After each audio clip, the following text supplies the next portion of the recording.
हर खबर पर होगी आपकी पकड़। डाउनलोड कीजिए एबीपी लाइव ऐप।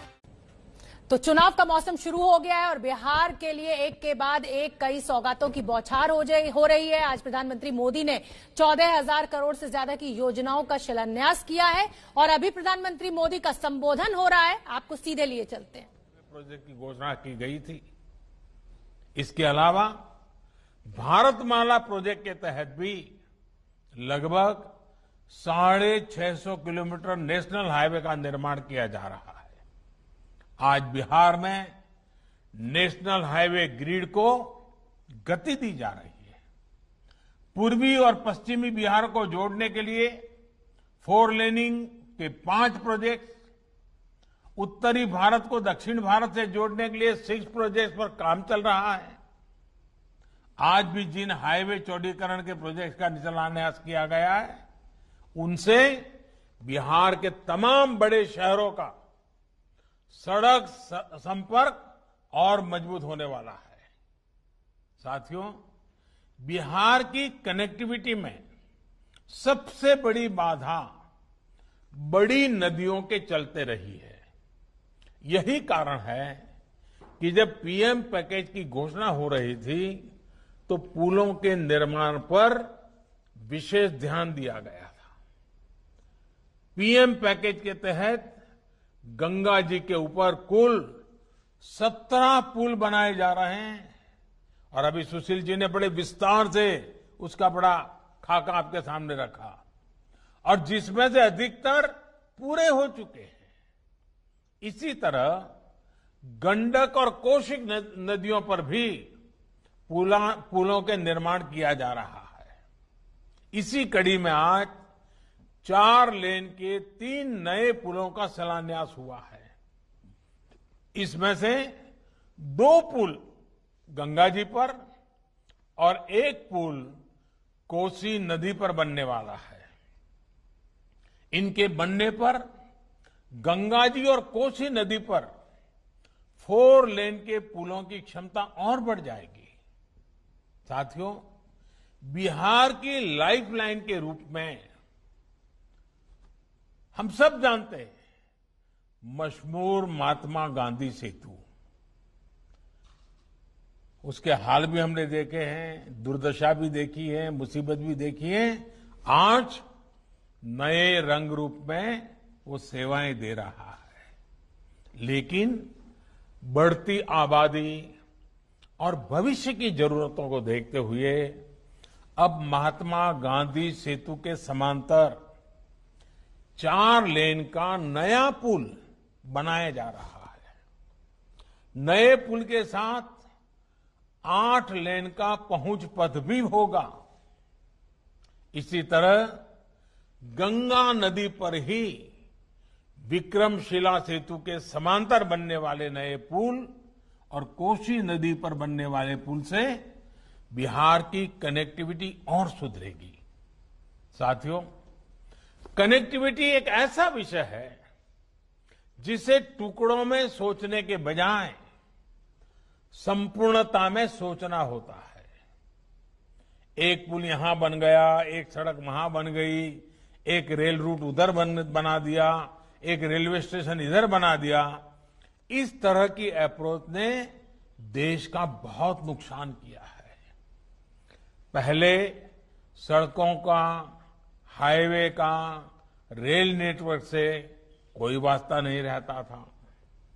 रेल का पोर्ट से और पोर्ट का एयरपोर्ट से कभी नाता नहीं रहता था। 21वीं सदी का भारत, 21वीं सदी का बिहार अब इन सारी पुरानी कमियों को पीछे छोड़कर आगे बढ़ रहा है। आज देश में मल्टी मॉडल कनेक्टिविटी पर बल दिया जा रहा है। अब हाईवे इस तरह बन रहे हैं कि वो रेल रूट को, एयर रूट को सपोर्ट करें। रेल रूट इस तरह बन रहे हैं कि वो पोर्ट से इंटरकनेक्टेड हो। यानी सोच यही है कि यातायात का एक साधन दूसरे साधन को सपोर्ट करे। इससे लॉजिस्टिक को लेकर भारत में जो समस्याएं रही है वो भी बहुत हद तक दूर हो जाएगी। साथियों, इंफ्रास्ट्रक्चर के विकास के सबसे ज्यादा लाभ समाज के सबसे कमजोर वर्ग को होता है, गरीब को होता है। इससे हमारे किसानों को भी बहुत अधिक लाभ होता है। किसानों को अच्छी सड़कें मिलने से, नदियों पर पुल बनने से खेत और शहरों के मार्केट की दूरी कम हो जाती है। साथियों, कल देश की संसद ने देश के किसानों को नए अधिकार देने वाले बहुत ही ऐतिहासिक कानूनों को पारित किया है।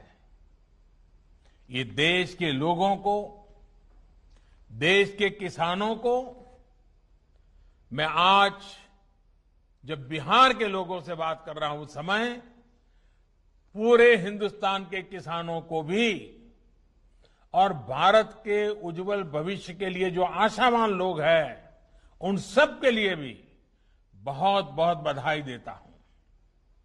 ये सुधार 21वीं सदी के भारत की जरूरत है। साथियों, हमारे देश में अब तक उपज और बिक्री की जो व्यवस्था चली आ रही थी, जो कानून थे, उसने किसानों के हाथ पांव बांधे हुए थे। इन कानूनों की आड़ में देश में ऐसे ताकतवर गिरोह पैदा हो गए थे जो किसानों की मजबूरी का फायदा उठा रहे थे।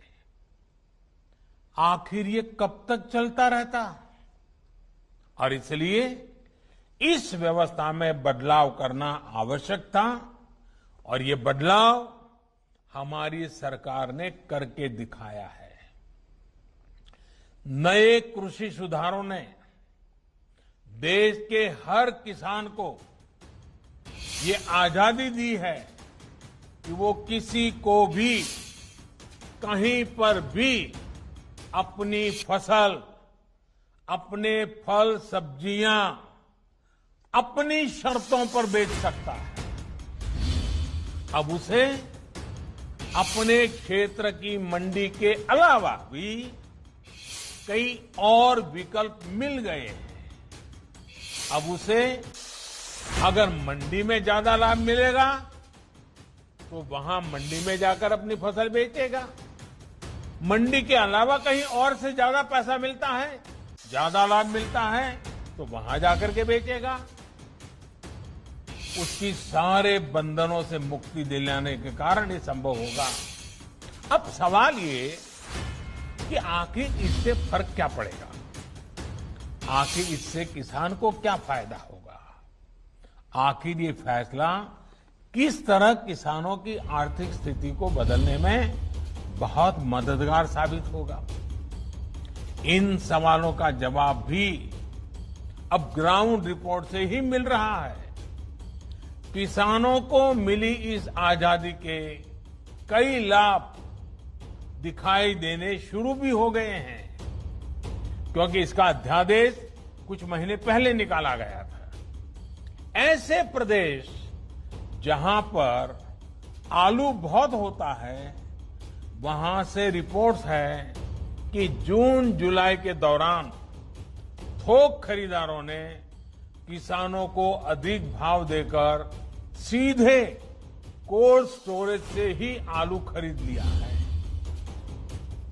बाहर किसानों को आलू के ज्यादा दाम मिले तो इसकी वजह से जो किसान मंडियों में आलू लेकर पहुंचे थे, आखिर दबाव में आने के कारण, बाहर बड़ा ऊंचा मार्केट होने के कारण मंडी के लोगों को भी किसानों को ज्यादा दाम देना पड़ा। इसी तरह मध्य प्रदेश और राजस्थान से, वहां से जो रिपोर्ट मिली है कि वहां पर तेल मिलों ने किसानों को सीधे 20 से 30% ज्यादा देकर सरसों की खरीदी की है। मध्य प्रदेश, उत्तर प्रदेश, छत्तीसगढ़, पश्चिम बंगाल ऐसे राज्यों में दालें बहुत होती हैं। इन राज्यों में पिछले साल की तुलना में 15 से 25% तक का ज्यादा दाम सीधे किसानों को मिले हैं। दाल मिलों ने वहां भी सीधे किसानों से खरीद की है, सीधे उन्हें ही भुगतान किया है। अब देश अंदाजा लगा सकता है कि अचानक कुछ लोगों को जो दिक्कत होनी शुरू हुई है वो क्यों हो रही है। कई जगह ये भी सवाल उठाया जा रहा है कि अब कृषि मंडियों का क्या होगा। क्या कृषि मंडियां बंद हो जाएगी? क्या वहां पर खरीद बंद हो जाएगी? जी नहीं, ऐसा कतई नहीं होगा। और मैं यहां स्पष्ट कर देना चाहता हूं कि ये कानून, ये बदलाव कृषि मंडियों के खिलाफ नहीं है। कृषि मंडियों में जैसे काम पहले होता था वैसे ही अब भी होगा।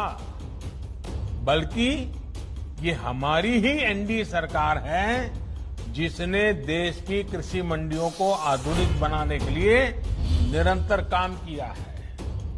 कृषि मंडियों के कार्यालयों को ठीक करने के लिए, वहां का कंप्यूटराइजेशन कराने के लिए पिछले 5-6 साल में से देश में बहुत बड़ा अभियान चल रहा है। इसलिए जो ये कहता है कि नए कृषि सुधारों के बाद कृषि मंडियां समाप्त हो जाएगी तो वो किसानों से सरासर झूठ बोल रहा है। साथियों, बहुत पुरानी कहावत है कि संगठन में शक्ति होती है। कृषि सुधार से जुड़ा दूसरा कानून इसी से प्रेरित है। आज हमारे यहां 85% से ज्यादा किसान ऐसे हैं जो बहुत थोड़ी सी जमीन उनके पास है। किसी के पास 1 एकड़, किसी के पास 2 एकड़, किसी के पास 1 हेक्टेयर, किसी के पास 2 हेक्टेयर। सब छोटे किसान हैं। छोटी सी जमीन पर खेती करके अपना गुजारा करता है। इस वजह से इनका खर्च भी बढ़ जाता है और उन्हें अपनी थोड़ी सी उपज बेचने पर सही कीमत भी नहीं मिलती है।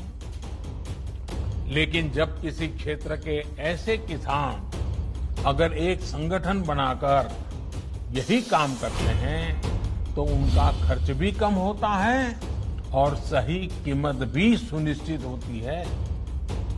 बाहर से आए खरीदार इन संगठनों से बाकायदा समझौता करके सीधे उनकी उपज खरीद सकते हैं। ऐसे में किसानों के हितों की रक्षा के लिए ही दूसरा कानून बनाया गया है। एक ऐसा अनोखा कानून है जहां किसान के ऊपर कोई बंधन नहीं होगा।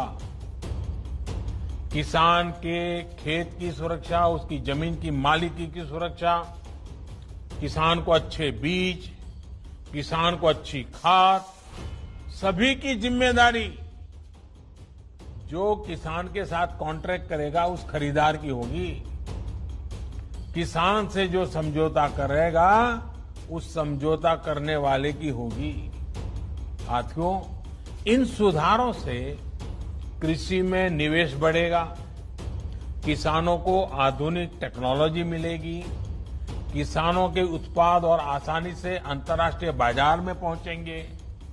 मुझे बताया गया है कि यहां बिहार में हाल ही में 5 कृषि उत्पादक संघों ने मिलकर चावल बेचने वाली एक बहुत मशहूर कंपनी के साथ एक समझौता किया है।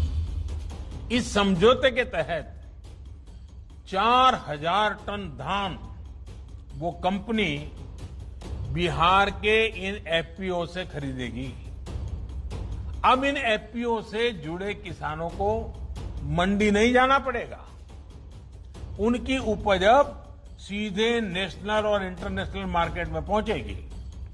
साफ है इन सुधारों के बाद खेती से जुड़े बहुत सारे छोटे बड़े उद्योगों के लिए बहुत बड़ा मार्ग खुलेगा। ग्रामीण उद्योगों की ओर देश आगे बढ़ेगा। मैं आपको एक और उदाहरण देता हूं। मान लीजिए कोई नौजवान एग्रीकल्चर सेक्टर में कोई स्टार्टअप शुरू करना चाहता है। वो चिप्स की फैक्ट्री ही खोलना चाहता है। अभी तक ज्यादातर जगह होता यह था कि पहले उसे मंडी में जाकर आलू खरीदने होते थे, फिर वो अपना काम शुरू कर पाता था। लेकिन अब वो नौजवान जो नए नए सपने लेकर के आया है, वो सीधे गांव के किसान के पास जाकर उससे आलू के लिए समझौता कर सकेगा। वो किसान को बताएगा कि मुझे इस क्वालिटी का आलू चाहिए, इतना आलू चाहिए। वो किसान को अच्छी क्वालिटी के आलू पैदा करने में हर तरह की तकनीकी सहायता भी करेगा। साथियों, इस तरह के समझौतों का एक और पहलू है। आपने ये देखा होगा कि जहां डेयरी होती है, वहां आसपास के पशुपालकों को दूध बेचने में आसानी तो होती है। डेयरियां भी पशुपालकों का, उनके पशुओं का ध्यान रखती है। पशुओं का सही समय पर टीकाकरण हो, उनके लिए सही तरह के शेड बने, पशुओं को अच्छा आहार मिले, पशु बीमार हो जाए तो उनका डॉक्टर पहुंच जाए। और मैं तो गुजरात में रहा हूं, मैंने देखा है डेयरी कैसे पशुओं को संभालती है। बड़ी डेयरी दूध उत्पादक उन तक जाकर के किसानों की मदद करती है। और इन सब के बाद भी ये बड़ी महत्वपूर्ण बात है, ये जो दूध खरीदने का काम है वो तो डेयरी कर लेती है, लेकिन पशु का मालिक तो पशुपालक या किसान ही रहता है। पशु का मालिक कोई और नहीं बनता है। वैसे ही जमीन का मालिक किसान ही रहेगा। ऐसे ही बदलाव अब खेती में भी होने का मार्ग खुल गया है। साथियों, ये भी जग जाहिर रहा है कि कृषि व्यापार करने वाले हमारे साथियों के सामने एसेंशियल कमोडिटी एक्ट के कुछ प्रावधान हमेशा आड़े आते रहे हैं। बदलते हुए समय में इसमें भी बदलाव किया है। दालें, आलू, खाद्य तेल, प्याज जैसी चीजें अब इस एक्ट के दायरे से बाहर कर दी गई है। अब देश के किसान बड़े बड़े स्टोर हाउस में, कोल्ड स्टोरेज में इनका आसानी से भंडारण कर पाएंगे। जब भंडारण से जुड़ी कानूनी दिक्कतें दूर होगी तो हमारे देश में कोल्ड स्टोरेज का भी नेटवर्क और विकसित होगा, उसका और विस्तार होगा। साथियों, कृषि क्षेत्र में इन ऐतिहासिक बदलावों के बाद, इतने बड़े व्यवस्था परिवर्तन के बाद, कुछ लोगों को अपने हाथ से नियंत्रण जाता हुआ दिखाई दे रहा है। इसलिए अब ये लोग एमएसपी पर किसानों को गुमराह करने में जुटे हैं। ये वही लोग हैं जो बरसों तक एमएसपी पर स्वामीनाथन कमेटी की सिफारिशों को अपने पैरों के नीचे दबाकर बैठे रहे। मैं देश के प्रत्येक किसान को इस बात का भरोसा देता हूं कि एमएसपी की व्यवस्था जैसे पहले चलती आ रही थी वैसे ही चलती रहने वाली है। इसी तरह हर सीजन में सरकारी खरीद के लिए जिस तरह अभियान चलाया जाता है वो भी पहले की तरह चलते रहेंगे। साथियों, किसानों को एमएसपी देने और सरकारी खरीद के लिए जितना काम हमारी सरकार ने किया है वो पहले कभी नहीं किया गया। बीते 5 साल में जितनी सरकारी खरीद हुई है और 2014 से पहले के 5 साल में जितनी सरकारी खरीदी हुई है उसके आंकड़े देखोगे तो कौन सच बोल रहा है, कौन किसानों के लिए काम कर रहा है, कौन किसानों के भलाई के लिए काम कर रहा है, इसकी गवाही वहीं से मिल जाएगी। मैं अगर दलहन और तिलहन की ही बात करूं तो पहले की तुलना में दलहन और तिलहन की सरकारी खरीद करीब करीब 24 गुना अधिक की गई है। 24 गुना अधिक। इस साल कोरोना संक्रमण के दौरान भी रबी सीजन में किसानों से गेहूं की रिकॉर्ड खरीदी की गई है। इस साल रबी में गेहूं, धान, दलहन और तिलहन को मिलाकर किसानों को 1,13,000 करोड़ रुपए एमएसपी पर दिया गया है। ये राशि भी पिछले साल के मुकाबले 30% से ज्यादा है। यानी कोरोना काल में न सिर्फ रिकॉर्ड सरकारी खरीद हुई बल्कि किसानों को रिकॉर्ड भुगतान भी किया गया है। साथियों, 21वीं सदी के भारत का यह दायित्व है कि वो देश के किसानों के लिए आधुनिक सोच के साथ नई व्यवस्थाओं का निर्माण करे। देश के किसानों को, देश की खेती को आत्मनिर्भर बनाने के लिए हमारे प्रयास निरंतर जारी रहेंगे और इसमें निश्चित तौर पर कनेक्टिविटी की बड़ी भूमिका तो है ही। अंत में एक बार फिर कनेक्टिविटी के तमाम प्रोजेक्ट्स के लिए बिहार को, देश को बहुत बहुत बधाई देता हूं और मैं फिर एक बार आपसे वही आग्रह करूंगा कि हमें कोरोना से लड़ाई लड़ते रहना है, हमें कोरोना को पराजित करके रहना है। हमने हमारे परिवार के हर सदस्य को कोरोना से बचाना है और इसके लिए जो भी यम नियम तय किए गए हैं उनका हम सब ने पालन करना है। कोई एक उसमें छूटछाट लेता है तो फिर मामला गड़बड़ हो जाता है। हम सब ने पालन करना है। मैं फिर एक बार मेरे बिहार के प्यारे भाइयों बहनों को बहुत बहुत धन्यवाद देता हूं। नमस्कार।